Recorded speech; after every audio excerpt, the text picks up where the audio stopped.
National dam safety authority సూచనలే తాము follow అవుతున్నామని మంత్రి ఉత్తమ్ కుమార్ రెడ్డి అన్నారు. మేడిగడ్డ నీళ్లు విడుదల చేస్తే 40కి పైగా గ్రామాలు నీట మునుగుతాయని ఆయన చెప్పారు. అందుకే ఎల్లంపల్లి నుంచి 2 రోజుల్లో నీటిని విడుదల చేస్తామని అన్నారు. ఆయన కేసీఆర్ కాసులకు కకృతిపడి ఇరిగేషన్ ఆర్థిక శాఖను నాశనం చేశారని ధ్వజమెత్తారు. కాళేశ్వరంతో ఏడాదికి 25,000 కోట్ల భారం మోపారని విమర్శించారు. 38,500 కోట్లకి జరిగే ప్రాజెక్టుని ఇప్పుడు పూర్తి కావడానికి 1,47,000 కోట్లు కాబోతుంది. సుమారు ఆయకట్టు similar.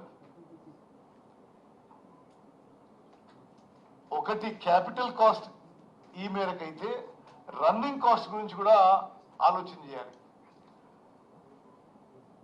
BR Ambedkar Pranahita Chevella project పూర్తయి ఉంటే ఆనాటి పంపులు పూర్తిగా నడిపినప్పుడు సంవత్సరానికి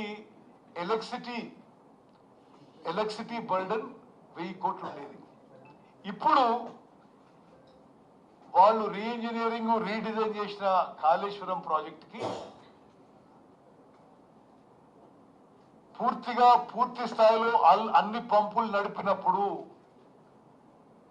కేవలం కరెంటు బిల్లే 10,000 కోట్లు దాటబోతున్నది. ఇది మా లెక్కలు కాదు, ఇది controller and auditor general of India లెక్కలు. ఇప్పటికి ప్రాజెక్టు పూర్తి కాలే. ఇప్పటికే per year annual burden of Kaleshwaram project on Telangana is 15,000 crores. ఇప్పటికి ప్రతి సంవత్సరం ఇంట్రెస్ట్ పార్ట్ ప్రిన్సిపల్ రీపేమెంట్ కి ప్రతి సంవత్సరం 15,000 కోట్లు కడుతున్నాం.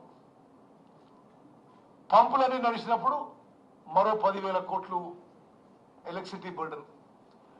ప్రాజెక్టు పూర్తి స్థాయిలో పూర్తయినప్పుడు ఇంట్రెస్ట్ లోన్ రీపేమెంటే పర్ ఇయర్ 25,000 crores. అసలు ఎటువంటి ప్రాజెక్టు వాళ్ళు డిజైన్ చేసినారో ఆలోచన చేయండి. ఇది పూర్తిగా కమిషన్ల కక్కుర్తి తప్పితే మరొకటి కాదు. ఈ 7-8 నెలల్లో నా అవగాహన మేరకు ఇరిగేషన్ సెక్టర్ ని కేసీఆర్ అండ్ కంపెనీ సర్వనాశనం చేసిండ్రు. తెలంగాణ రాష్ట్రంలో ఇరిగేషన్ సెక్టర్ నాశనం చేసిండ్రు. తెలంగాణ ఆర్థిక వ్యవస్థని శాశ్వతంగా తీవ్రంగా దెబ్బకొట్టిరు. మీకు కొన్ని లెక్కలు చెప్తే నిర్గాంతపోతారు. 95,000 కోట్లు కాళేశ్వరం ఖర్చు పెట్టి కొత్త ఆయకట్టు మొత్తం అఫీషియల్ లెక్కలు ఇవేమేమో మా కల్పితం కాదు. 94-95,000 కోట్లు ఖర్చు పెట్టి కొత్త ఆయకట్టు 93,000 ఎకరాలు. పాలమూరు రంగారెడ్డి ప్రాజెక్టు మీద 31,000 కోట్లు ఖర్చు పెట్టి ఒక్కెకరం కొత్త ఆయకట్టు రాలే.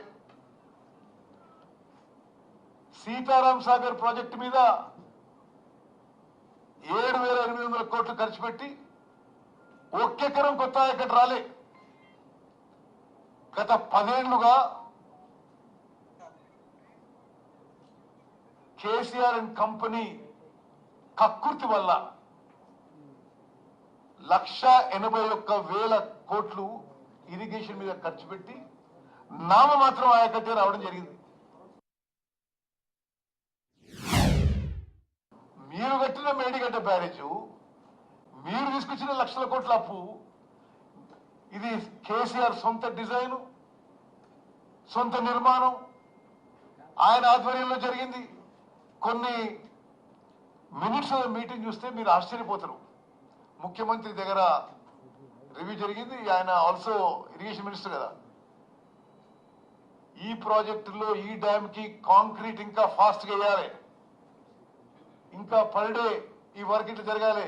డైరెక్ట్ గా పర్సనల్ సూపర్విజన్ జరిగిన ప్రాజెక్టు ఇన్ని లక్షల కోట్లు ఖర్చు పెట్టిన తర్వాత అక్టోబర్ 21 తారీఖున మేడిగడ్డ బ్యారేజ్ దగ్గర ఒక పెద్ద శబ్దం వచ్చి బ్యారేజ్ లో కొంత భాగం కుంగిపోయింది.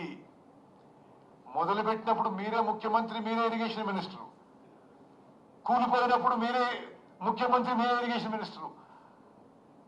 ఇప్పుడు వాళ్ళు ఆడుతున్న దొంగ నాటకాలు ఏదో కాంగ్రెస్ ప్రభుత్వం చేసినట్టు చేస్తున్నారు.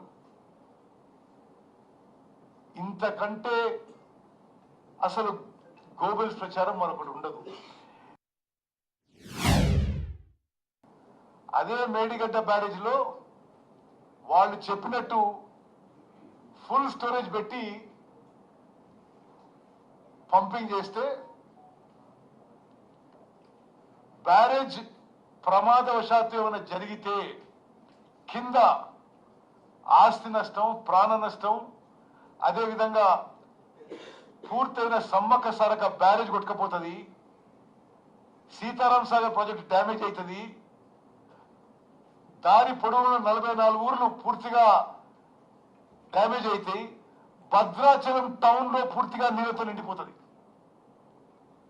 మరి వాళ్ళు ఇంత ప్రమాదం ఉండే అవకాశం ఉన్నప్పుడు ఎందుకు మాటి మాటికి అక్కడ పోయి ఈ పంపులు ఆన్ చేయి, లేకపోతే మేము వచ్చి ఆన్ చేస్తాం? అసలు నాశనం చేసింది మీరే. ఇప్పుడు మీరికెళ్ళి మీరు పంపులు ఎందుకు ఆన్ చేస్తలేరు, మేమే ఆన్ చేస్తామంటారు. మేము ఒకటే చాలా స్పష్టంగా చెప్తున్నా, మేము నేషనల్ డ్యామ్ సేఫ్టీ అథారిటీ వారి సలహా మేరకు మేడిగడ్డ, అన్నారం, సుందిల్లా బ్యారేజెస్ గేట్స్ తెరిచి పెడతాము. మేము ఆల్రెడీ మా ప్లాన్ లో ఉంది, ఎల్లంపల్లి ప్రాజెక్ట్ నుంచి రేపు ఎల్లుండో పంపింగ్ మొదలు పెడతాము.